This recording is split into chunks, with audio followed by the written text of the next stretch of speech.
Hello and welcome to our webinar on green municipal aggregation in Rhode Island, also known as Community Choice Aggregation. My name is Daria Mark. I'm the Community Outreach Manager at Green Energy Consumers. And today I'll be hosting the webinar with Priscilla de la Cruz, our Rhode Island Director. She'll be doing the presentation and I'll be working with your questions. When you signed in, you had a GoToWebinar panel was brought up on your screen. And in that panel, there is a questions box where you can direct questions to us about the information that we are providing. So please take a moment, find the questions, and if my sound is good, if you could give me a shout out to say, yep, sounds great, we could hear you well, or if you're having any challenges, we would love to hear that in the question bar. Thank you so much. The recording, this webinar is being recorded, and we will send the recording to you after the webinar along with the PDF of the slides. We also may or may not get to all the questions that we have in the time that we've allotted to the webinar today, but we will certainly get back to you. If there's anything that's outstanding, we'll get back to you after the webinar. So with that, I'd like to introduce Priscilla de la Cruz, who is the director of our Rhode Island office and has been working in aggregation for years, and she will take it away from here. Thank you, Daria, and thank you everyone for taking the time to join us today. First, I hope that you and all of your families are doing well and keep healthy throughout these challenging times. So as Daria said, I am the Rhode Island Director for Green Energy Consumers Alliance, and I have been working with the organization for about 10 years. Over the past few years, I have been focusing more of my time in advancing green municipal aggregation in the Ocean State. So I'm excited to share with you all the progress that we've made today. So first, an overview about Green Energy Consumers Alliance. We are a local nonprofit that was established back in 1982. Our mission is to harness our power as energy consumers to transition to speed the transition to a low carbon future. So we know we have to aggressively reduce our greenhouse gas emissions, and we have to do that in a way that will ensure that people will have access to the new economy, and that would be a new economy that is embedding clean energy. And clean energy jobs. So at Green Energy Consumers, we strive to provide programs that enable consumers to make green energy choices, and again, in the most cost-effective and practical ways possible as we speed that transition to a low-carbon future and a clean energy economy.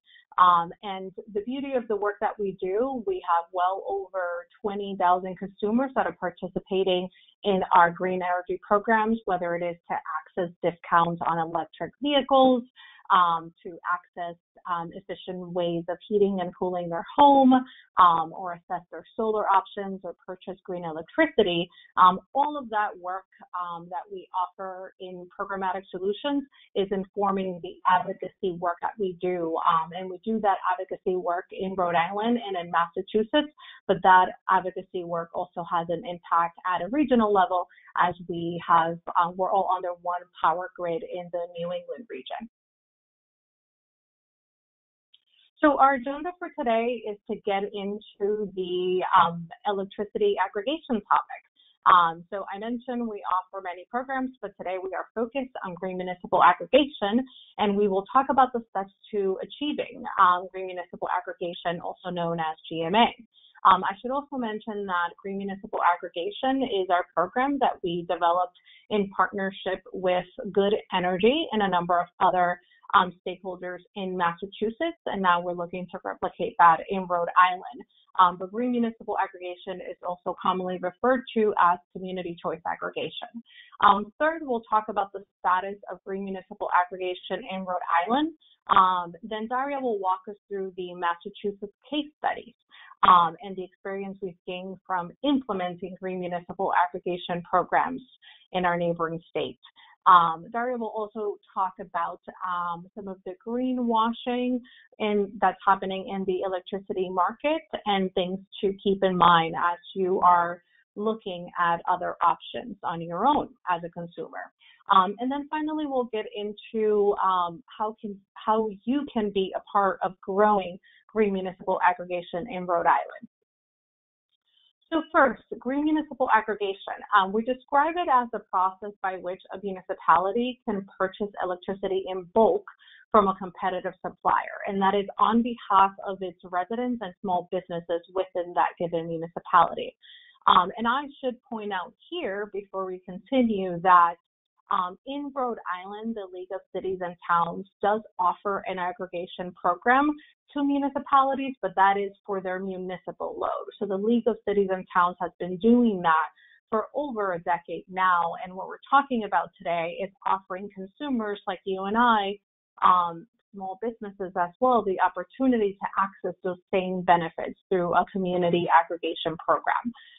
And why in bulk? Well, anything that's purchased in bulk, as we've learned from our personal experience, could lead to cheaper, more stable costs. And a municipality being able to have that strong buying power really could drive the benefits that we have seen around aggregation. So a municipality will give communities more control over their electricity by simply being able to go out to bid for electricity supply for the community as a whole, and increasing the community's buying power versus you and I as an individual trying to do that on our own with limited buying power. So on the right, you see the small map, and this is just to illustrate that there are other states across the country that are already taking advantage of municipal aggregation to get cheaper and greener electricity. So getting into our favored flavor of community choice aggregation, that is our program that I mentioned we developed in partnership with Good Energy, Green Municipal Aggregation, abbreviated to GMA. So what we're talking about here is the distinction between the supply and the delivery of electricity. So National Grid will continue to will continue to deliver the physical electricity into your home, and will continue to own the wires and poles. But what we're talking about is actually having control over the supply portion of your bill, and using an aggregation program to be able to stabilize those electricity supply costs. And in addition, adding green electricity and being able to procure more local clean energy sources. So we see this as a very strong climate action tool that could help us reduce greenhouse gas emissions significantly. And Daria will talk about some of the impacts that we are seeing in Massachusetts through the existing aggregation programs that we have helped to develop.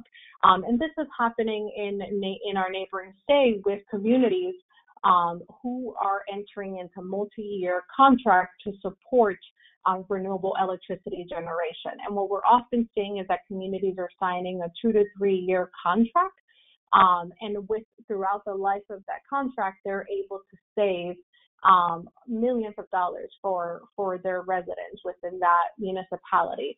Typically, we are seeing that communities are starting at about 5%, but what we're seeing, the trends now, is that communities are actually doubling that percentage. And in some cases, more affluent communities like in Brookline, Massachusetts, we're seeing that they started off with about 25% additional renewable energy, and they have still been able to save millions of dollars. So not only are we able to stabilize electricity prices, but we're able to use this as a vehicle to further increase the development of renewable energy within our state and within our regions, while still remaining competitive.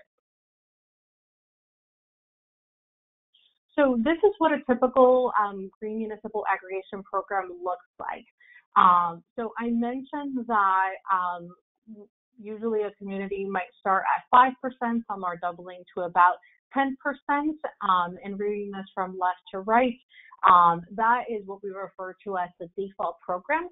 It's important to point out that this is community driven. A community will decide what percentage they want to make their default, and that is the percentage that they're using for additional renewable energy or additional green electricity as a part of their GMA or community choice aggregation program. And the beauty of this model is that a consumer really does have more choices. Not only has the community vetted the electricity prices for the supply that are now being offered in a transparent, stable way to the consumer, but now we're talking about being able to choose whether you want to keep that default rate that the city or town has chosen for you, or if you want to opt out of that completely and not participate in the aggregation program. And as you see here on the right-hand corner, top right-hand corner, if you are already working with an existing competitor supplier, you can choose to leave the aggregation or not participate in the aggregation and stay with your competitive supplier. Or vice versa, you can say, I have been working with my competitive supplier for some time, but I actually want to go with this new program that the city or town is offering and opt in. You can, as I mentioned, also choose not to participate whatsoever in the aggregation and just stay with the basic service that your utility offers. In Rhode Island, that is National Grid. So getting into the players within a typical GMA program. So as I mentioned, this is a community-driven program. So the community first decides what their goals are, and as a community, what percentage of additional green electricity you would like to include in that program. Then I mentioned there are other consultants or partners involved in this program, and Good Energy is the consultant that we worked with to develop our program. So this is the consultant that is responsible for securing a contract with the community that meets those goals that the community has chosen, and then to put out the supply out to bid for a competitive supplier, and to also work with us, Green Energy Consumers Alliance, to offer that additional procurement of clean energy. And then we all work together to ensure that the competitive supplier is meeting what our state law currently requires as a renewable energy standard, and that there is that contract in place to offer that physical electricity and replace what you were getting from National Grid as basic service. And then from us, ensuring that you're receiving renewable energy certificates, which is how we procure renewable energy in addition to the renewable energy standard as well. And we'll talk a little bit more in the upcoming slides as to how all that works. So actually, we'll get right into it now. So we'll get into renewable energy certificates, and we define those as, we actually abbreviate them as RECs. And this is the market factor designed to encourage development of renewable energy. The type of renewable energy certificates that we offer, we refer to as new or class 1. And those are defined by our renewable energy standard or renewable portfolio standard legislation, respectively, in Rhode Island or Massachusetts. So one renewable energy certificate equals 1 megawatt hour. And that then equals 1,000 kilowatt hours of renewable energy. And when we talk about new, we're talking about new projects built after 1997. And that includes sources coming from wind, solar, hydro, digester gas, among others. And to put it here into perspective, the average home uses about 7 renewable energy certificates per year, and that is separate from, but representative of the electrons, and that is the physical electricity that comes into your home. And because we can track those individual electrons in order to ensure that we're properly tracking renewable energy, we have this mechanism called these renewable energy certificates. And those are the ones that could be sold separately from the electrons or the monetary value. Sometimes you'll hear that referred to as the environmental attributes of that energy that was generated or that power that was generated. So getting into the renewable energy standard and the importance of state policy. So Rhode Island does have a renewable energy standard. Right now, it mandates that utilities, again, our primary utility here is National Grid for most of the state, and it mandates that National Grid provides about 16% of the electricity mix coming from renewable energy sources, and that is for our current year. Our current state law will bring us up to 2035, right under 40%. So it's great. We need state policy, but we also need market community-driven solutions like community choice aggregation or green municipal aggregation that will further push for the demand of more renewable energy. So that is what green municipal aggregation does. It gets ahead of state policy, thus putting more pressure on the market and on policymakers overall. And we have been seeing the benefits of this in Massachusetts that Daria will speak to, and in Rhode Island, we are already talking about extending this renewable energy standard and increasing that instead of being 40%, having no gap and going to 100% by 2030. So next, we'll get into the steps to achieve green municipal aggregation. And I will take a quick pause here. Just a reminder that you can use the questions panel to write in your questions. And Daria will review those and we will answer those throughout the presentation, or we will group some of the common questions to discuss during our Q&A session today. So getting into the steps to achieve green municipal aggregation in Rhode Island. So as defined by law, we have outlined the steps that are consistent with successfully implementing an aggregation program here in the Ocean State. First, a city or town needs to pass a resolution that directs the town or city to create a plan to be reviewed by the council. Second, the city or town needs to work with a consultant to create an aggregation plan. And as I showed in a previous slide, the consultant that we have been working with is Good Energy. Third, with the direction and guidance of that consultant and other community partners like us, Green Energy Consumers Alliance, we would work with the city or town to ensure that they host a public meeting to solicit feedback from the community. And this is critical and required within the statute. And that was really key when updating that statute a few years ago. We need to ensure that something that's community driven before it's approved by any regulatory body does solicit additional feedback from the community. Once that happens, the plan is then revised as needed. And then it's prepared to go back in front of the town, city, or council for approval. The fourth step is that the Public Utilities Commission needs to review that plan for consistency, again, with the state law. Then the next step is that the consultant will put out to bid that supply and will look to present those bids back to the city or town coming from competitive suppliers. And then step number 6, the mayor or town managers will select among those bids and then proceed to create a contract.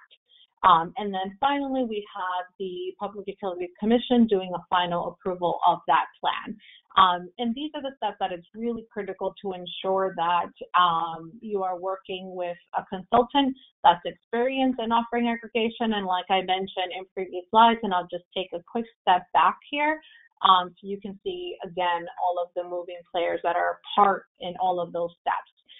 So we're all working together to ensure that those steps happen in accordance because that will ensure that there's a smooth implementation in place for the launch of an aggregation program. So we have, as I mentioned, historically worked with Good Energy, and they have chosen us to provide the green electricity because they have seen why we do what we do and how we do it, and that we're ensuring that we are driving that additional demand and additionality for more renewable energy, and that's coming all from local sources.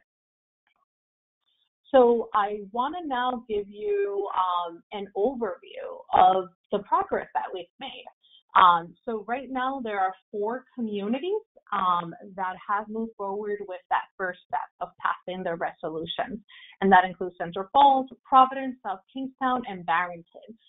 And what was very unique with Providence is that they unveiled their climate justice plan last year, which included community choice aggregation as a climate action tool or deliverable within that climate justice plan.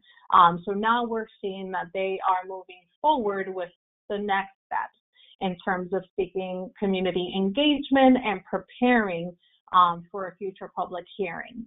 And I should point out here that actually Central Falls has already done their public hearing, and that is what we looked at here previously when we're looking at step number 3.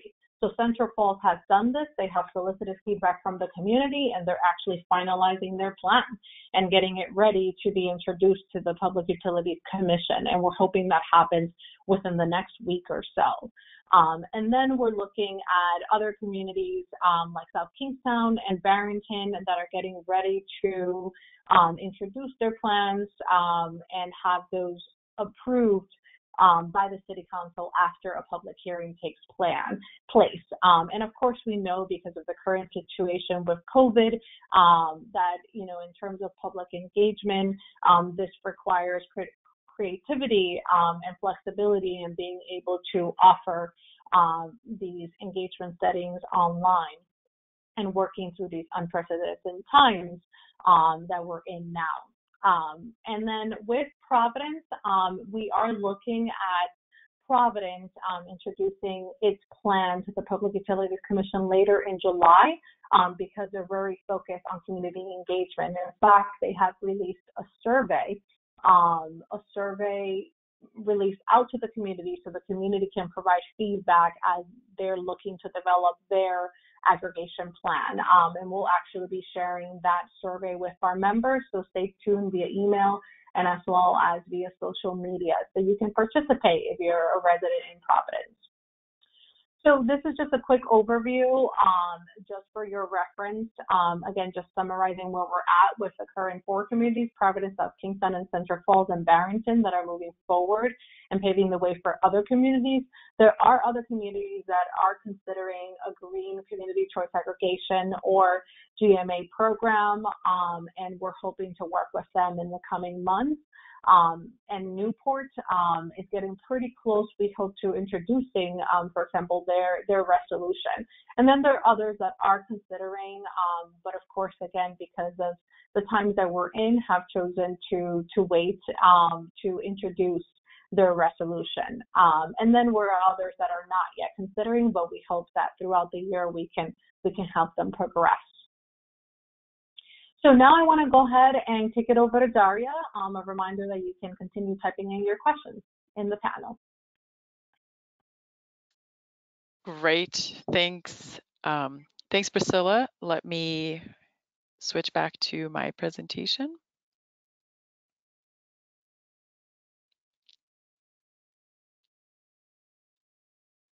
Perfect. All right, so let's talk a little bit about the Massachusetts experience as we've seen it so far. Massachusetts approved aggregation in 1997, so there's been a lot more time for the aggregation programs to percolate through the state. Cape Light Compact, as you see there on Cape Cod, and Martha's Vineyard have done this a long time ago.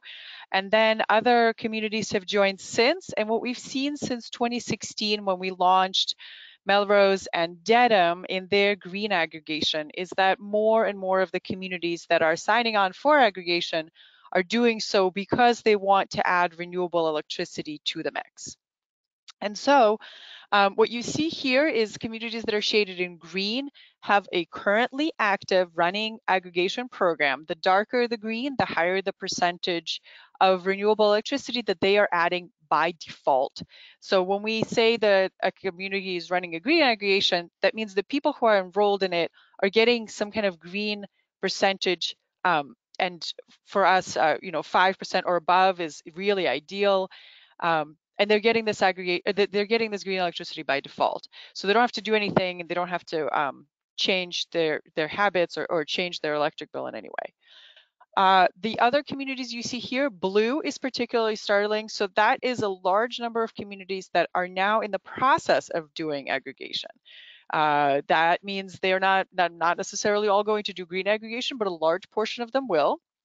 And if they're in the process, as Priscilla covered, the steps to aggregation, that means they're either getting approval right now in their town or city to allow aggregation to be explored, or they have now hired an energy broker and they are making their way through the regulatory process.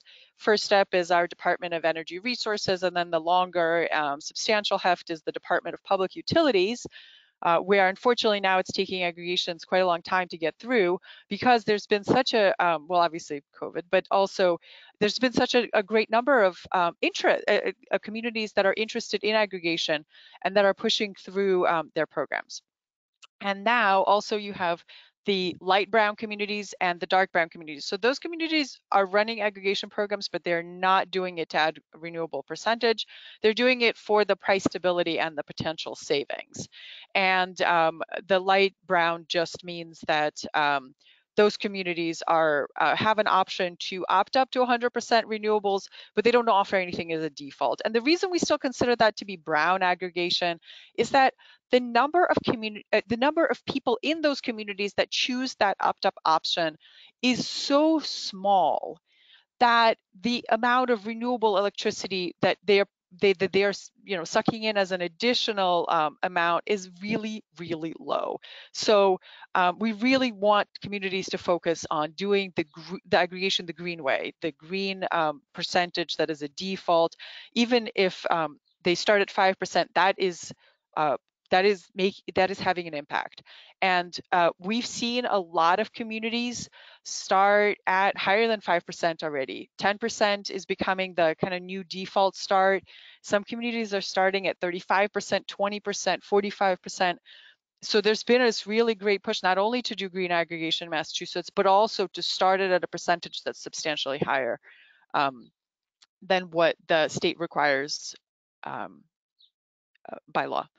So because aggregation has been such a big thing in Massachusetts, we published a report about it. If you're interested in aggregation as a mechanism and what the results are and what we're seeing from these communities, we wrote a report, updated report in February on aggregation. We cover the types of aggregations we see, the benefits of the electricity that we're buying, the benefits to the communities, the timing of aggregations, a lot of the different pieces that go into making aggregation successful, where we see aggregation growing in the future, what kind of impact it's having, et cetera. So if you're interested in learning more about aggregation, I highly recommend it. You can find it on our website, greenenergyconsumers.org/aggregation. So we talked a little bit about people in the questions I was monitoring had a lot of questions about savings. So we cannot guarantee savings because I cannot predict the future, right? No one a year ago could predict that right now we would be having the energy with the COVID situation, that we would be having the energy market that we're having right now. So I cannot predict the future, but I can tell you what has been happening and what we've observed in the past from the aggregations that we started running in 2016 and all the way through. This calculation is done through the December 2019. So you have 5 communities here that started aggregations and the dates, and some contract lengths go beyond December 2019, but the savings that I'm showing here are calculated till the end of December 2019. And when I say savings, that means I'm taking per kilowatt cost of what you would get from the utility basic service for that town and comparing it to what you will get as a default on the aggregation program for that town, take a subtraction, multiply it by the number of kilowatt hours that that community consumed, and you come out with the savings number. And so what specifically, you see all these communities are saving, and the numbers are going to vary, even just because these communities are differently sized, and because they will then therefore consume different kilowatt hours, different amounts of kilowatt hours. But I also really want to point out that Brookline, which started their aggregation program, they ran for 2.5 years, and they're still a customer of ours, and they're still running their aggregation program. They've run now that increased to 30%.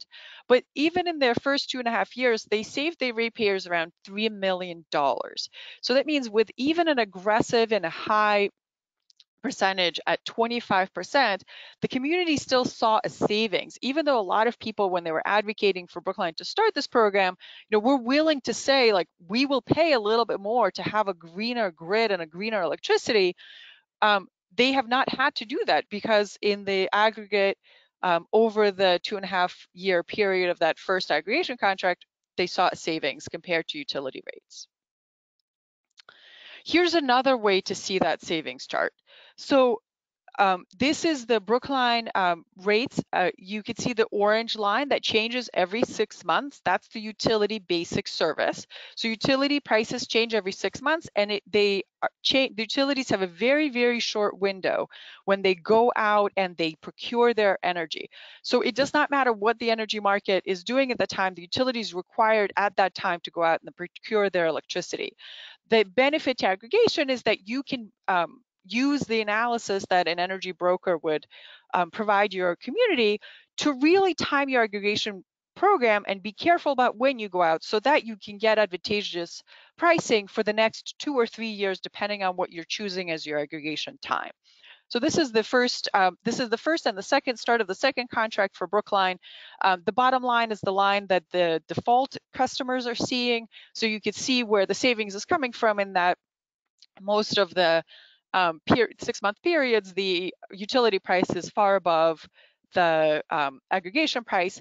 And the second line, the slightly doubled line, at the top is the 100% opt-up choice. As Priscilla had mentioned, the aggregation communities programs that we run always have an opportunity to opt up. So if you, for individual household, want to go beyond the default, that will be the price. So you can see even here, the price in a 6-month period was lower than the utility price, which would have had substantially less green content.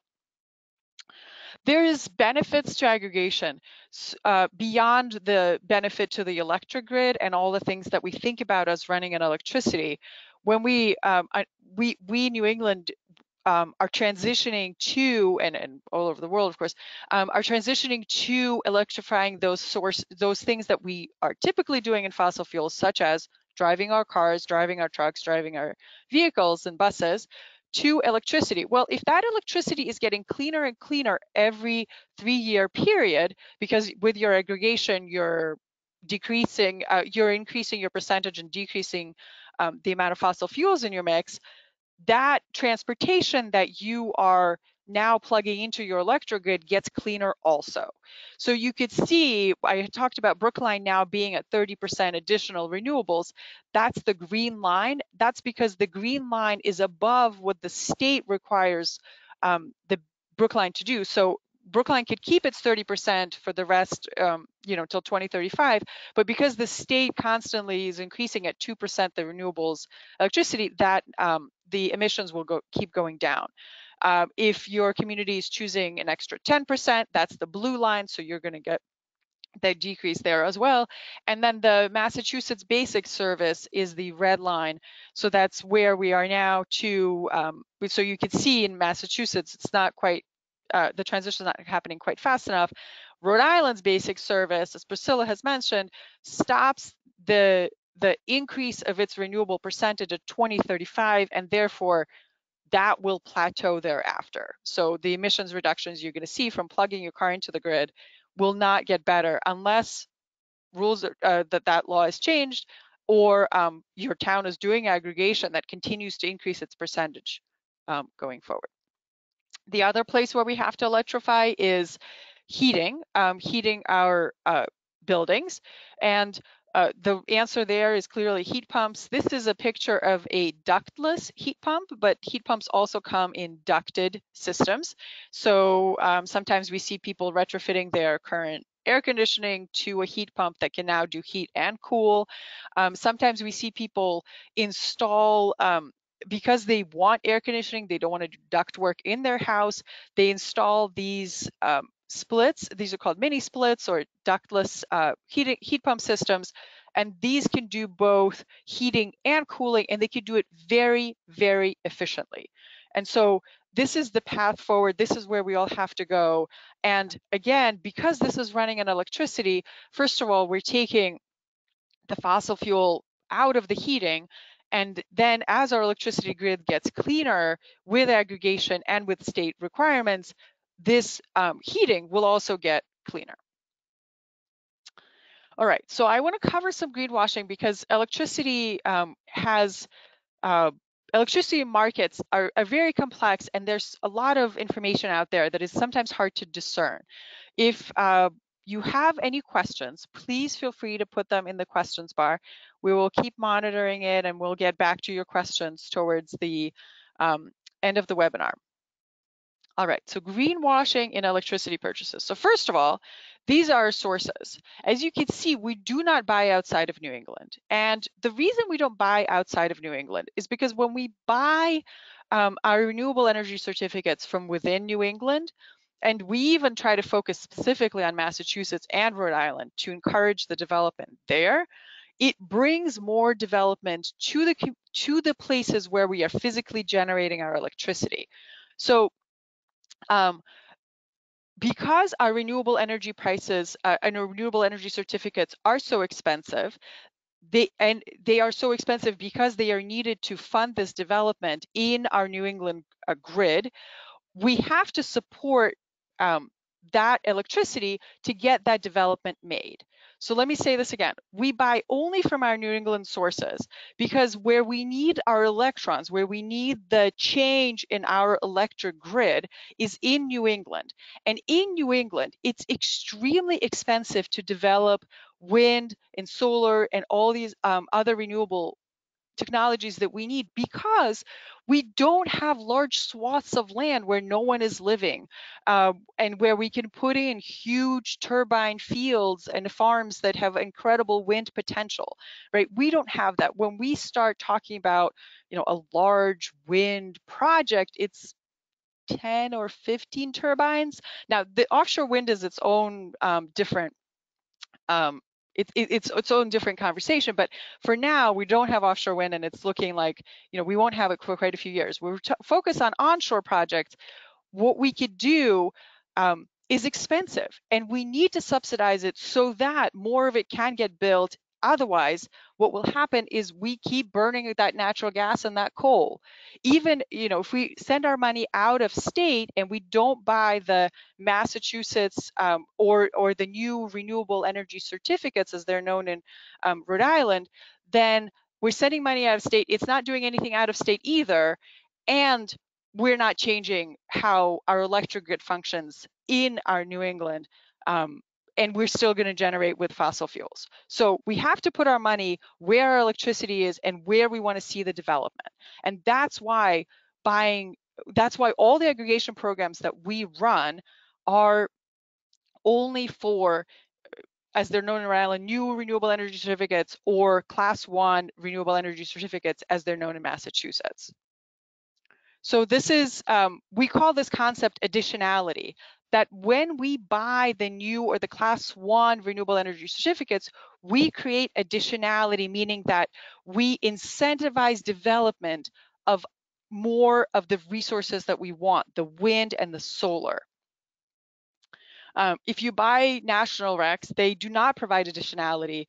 National recs are really cheap. In comparison, they're about $1, and they don't incentivize developers in any of those places to build more recs. The incentive there is to build more turbines or solar fields. The incentive there is that there's a lot of great land that has a lot of great potential to generate, and just like buying in bulk is cheap, then if you buy 300 turbines, each turbine is cheaper. That's the economics there, and that's not the economics here. There's another aspect to the greenwashing that is happening on renewable, on electricity purchases. So I'm sure you have seen this at some point, either as a mailing or you've gotten a call that someone that sounds like they're calling from Eversource or on behalf of Eversource, but or I'm sorry, a National Grid, um, but they are not. They are a competitive supplier that would like to sell you, an individual, their electricity, and they make it sound like it's a great deal, like you are going to save tons of money. What we see in these programs a lot, and the Massachusetts Attorney General Maura Healey commissioned 2 reports on this now. Um, what we see a lot in these um, programs, that after a certain amount of time, 6 months, 9 months, 3 months, there is a clause in the fine print that allows them to change the rate on electricity prices that you're buying. And then at the end of the contract, you wind up actually having paid substantially more than you would have staying on basic service. And in Massachusetts, the program goes to the tune of $250 million of loss, right? So if the people who had bought from these competitive suppliers hadn't bought from the competitive suppliers, stayed with the utility basic service, they would have saved $250 million. Instead, they paid $250 million more. Now, this is not the same as the aggregation that we talk about. These competitive suppliers are not giving a fixed stable price. The process by which they are purchasing this price, or the programs, are not transparent the way aggregation is. There's no public meeting or public comment the way aggregation has.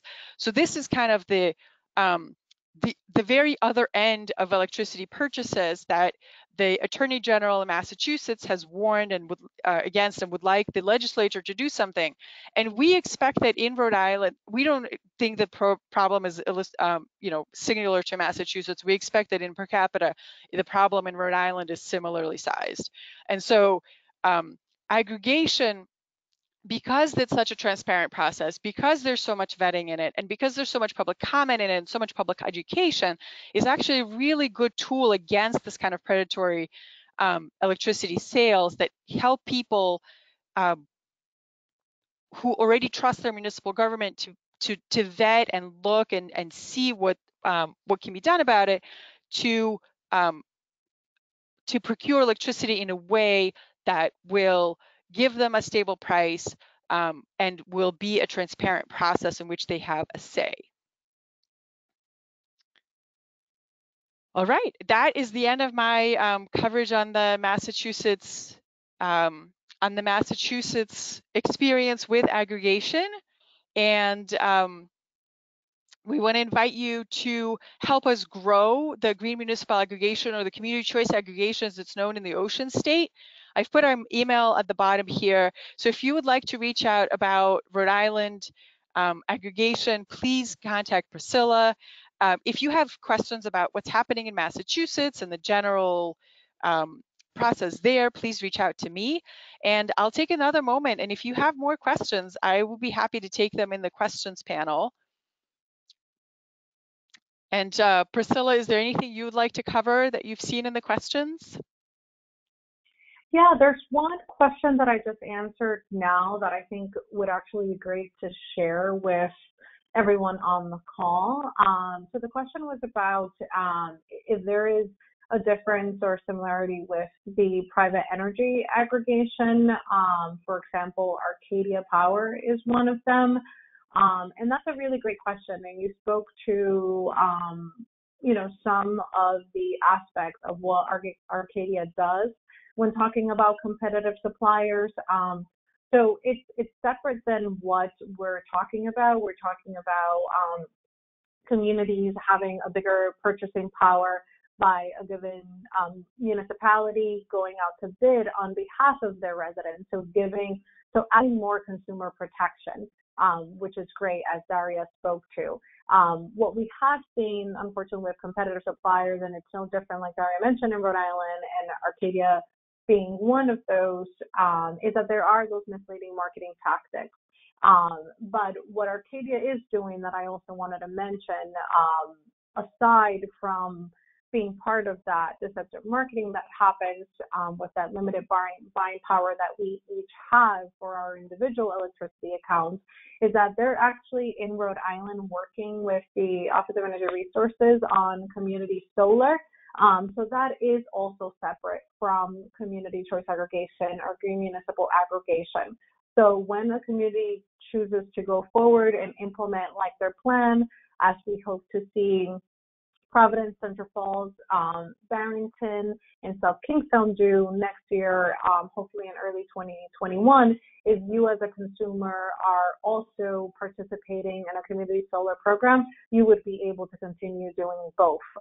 So again, just adding more options that are available to you, and an aggregation program would work with community solar. And if you have solar panels on your roof and are already procuring your own renewable energy, you will still be able to take advantage of the rates that are vetted for you within a given green municipal aggregation program. And then there's another question, Daria, that I thought I would share with the group to see if you have a take on this. I think you briefly spoke about well, actually in Massachusetts, looking at our neighboring state about the different forms of aggregation that we're seeing. And then earlier, I did talk about how these programs are being adopted across the state, across the country, sorry, and across the country, we are seeing states looking at that green option. For example, that has been happening in California. But somebody asked, is there a database or collection of consulting companies that have experience with GMA? I don't know from my end if there is a database, but there are certainly other consultants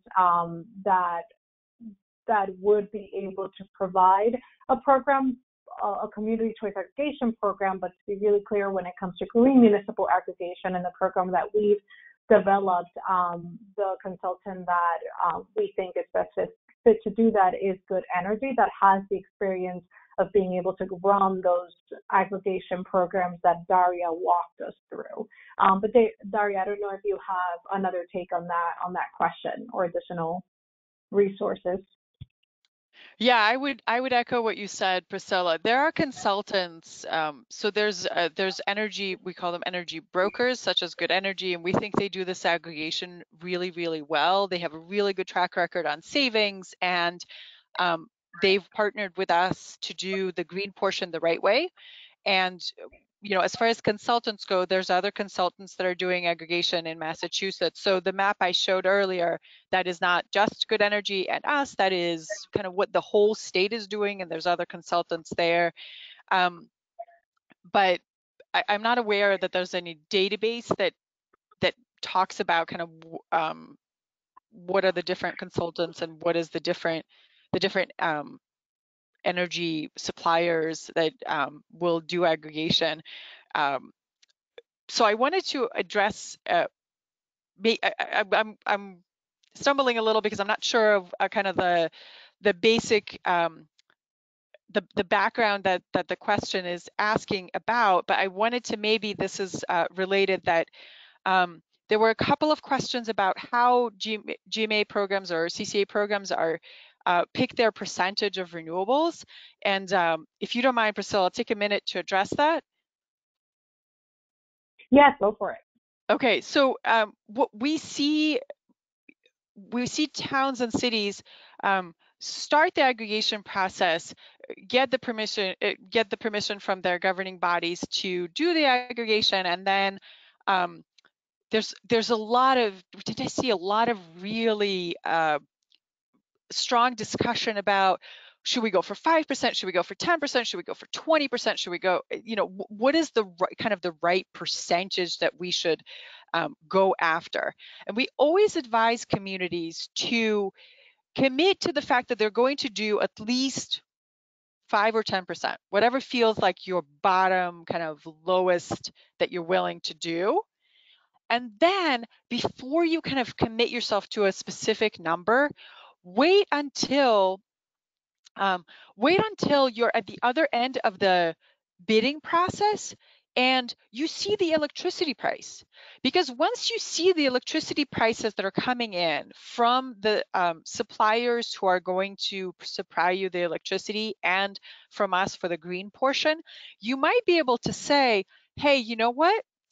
10% is not high enough. We could do a lot better. We could go to 20. Let's go to 20%. Let's go to 25%. And we've seen communities do that. You know, Arlington, when they were renewing, they started at 5% with their first contract. They went to they were about to do 10% with their second contract, and then they looked at the energy price and they said, no, let's do 11. But Arlington's a fairly big town, so even that, you know, 1% doesn't sound like a big deal, but 1% is a lot of those aggregation renewable energy certificates that town is now consuming, that some developer will now put up a turbine to provide more of them to the market. So when you think about aggregation and you think about using aggregation to add green content, start with a commitment to adding at least X amount of percent, 5, 10%, and then work with your energy broker to, such as like work with Good Energy to, once the bids come in, once you've been approved by the PUC and the bids are in, look at the numbers and go from there. You will make a much better, more educated decision than you will if you're trying to do it kind of in the blind based on maybe what else somebody else had, or maybe the prices you've seen, or maybe what the other communities are doing. You know, always making a decision with numbers is better. Great, thank you, Daria. And I wanted to add, I saw a question earlier that was responded to, Daria, about, you know, how a community decides what that default additional percentage of renewable energy will be. And I thought your answer was fantastic. And I just wanted to add some more context to that when we talk about a decision-making body, as Daria, as you mentioned, it could be what the community decides is that decision-making body that will help guide, you know, the formation of this aggregation plan. So just to give some local examples, in Providence, I mentioned that the city developed a climate justice plan, and actually that climate justice plan was developed in partnership by the Racial Environmental Justice Committee. So working with frontline communities to inform what climate carbon reduction initiatives would be most impactful, and community choice being one of them. So of course they were heavily involved. The city councilors also got involved, and Providence has an Office of Sustainability who's of course helping to drive this forward. Then we look at communities like Newport, who actually has an energy and environment commission. So they're heavily involved and they're engaging the public. And then communities like South Kingston have sustainability commissions. And in some cases, we're seeing that communities actually have assign this to local staff, whether it's a town manager or planning department. So it really varies from community to community as to which government decision bodies are involved in helping to drive that local community engagement and helping to form and choose that percentage of renewable energy. And then the other quick question that I wanted to speak to, we actually have a question from a member, which is a fantastic question, that if they are participating in a green powered program, which we have offered for well over 15 years now, that gives you the option to pay a little bit extra to support renewable energy. And as a nonprofit, that extra you pay is federally tax deductible. So whether you're doing the 30% or 100% option through our green powered program. So what happens when a community, let's say Providence, moves forward? Let's say Providence, if they were to decide to choose 30%, then you would maintain, if choosing to continue to stay in the aggregation plan that Providence develops, you would continue to receive that same level of 30%. But Providence could decide, let's start our default at 10%. Then in that case, you can go with that default 10%, or you can participate in the opt-out options that the city provides, and that could be a 50% option, that could be a 100% option. So it again will go back to what the aggregation plan entails for that given community, but you will have options and you will still be able to choose to maintain, to opt up or down. And let's see, a couple other questions here. There's another question about the tasks that are handled by the consultant or the broker. So that's a great question that goes back to our example about Good Energy. They're involved in helping to create the plan, ensuring there's a competitive contract with a competitive supplier, and really ensuring that a city or town is guided through the entire process in accordance to the statute, the Municipal Aggregation law, and ensuring that the plan is reviewed by the Public Utilities Commission. So they're really overseeing it all and also helping the city or the town to develop their outreach plan, so helping to create materials and to manage the aggregation as a whole. So they're heavily involved, and they would work closely with us in providing the green electricity. And the important distinction here that we're usually asked is like, are there large upfront costs for a community to do this? No, there aren't. Any consultant will not be paid until an aggregation plan is fully implemented and the electrons are flowing. And that again goes back to the agreement or contract that's established with that consultant. And let's see if we have a couple other questions. Daria, if there's anything that you wanted to clarify or chime in on, please feel free. Yeah, there's one question that I saw that as actually a clarification on the earlier question where we were talking about consultants and how people do aggregation and kind of how do you decide who to go with as far as your aggregation consultant. And that's a great question. Sometimes communities look at consultants and they all look exactly the same and you cannot quite tell what's what. But where we look from our side is that, you know, when you're doing green aggregation, we're assuming that you're doing this because you want to change the electric grid. You want to change how we generate electricity. You want to drive fossil fuels down, renewables up, right? So when we come from that perspective, then the consultant's choices become, how deep is your experience with green municipal aggregation or CCA or community choice aggregation, as it's known in Rhode Island, right? So what is your experience? How long have you done this? Do you know how to do it? What are the other communities where you're doing green aggregations? And if you look at the roster, and a lot of those communities are buying renewable energy certificates that are out of the state and out of our New England grid, then the big question becomes is what kind of additionality are you providing? How are you changing the New England grid and the resources we have here with these RECs that you're buying from elsewhere? That is a very, very important piece of this aggregation puzzle that you're putting together. The intent has to match the execution. And so if your intent is to change how we do our renewables, then the execution has to include these new renewable energy certificates, as they're known in Rhode Island, or Class 1 as they're known in Massachusetts. So that's how to pick, you know, that's what some of the things to look for in an aggregation consultant: their experience, their track record with other communities, how well have they been able to time at launching aggregation programs to provide the savings for their communities. And then the very important piece is, are those green aggregation programs, as they're calling them, are those programs providing the kind of additionality that we want to see on our New England grid? So those are the big things that you want to look for in an aggregation consultant. Thank you, Daria. That's all beautifully said. And in our last few seconds, just wanted to point out a specific question that I got that I think will help me pose my call to action to you all. So someone asked for a clarification question about the town of Cumberland being in my table. I had them listed as a community that's considering community choice aggregation, not necessarily green. So that's a great question because we don't know.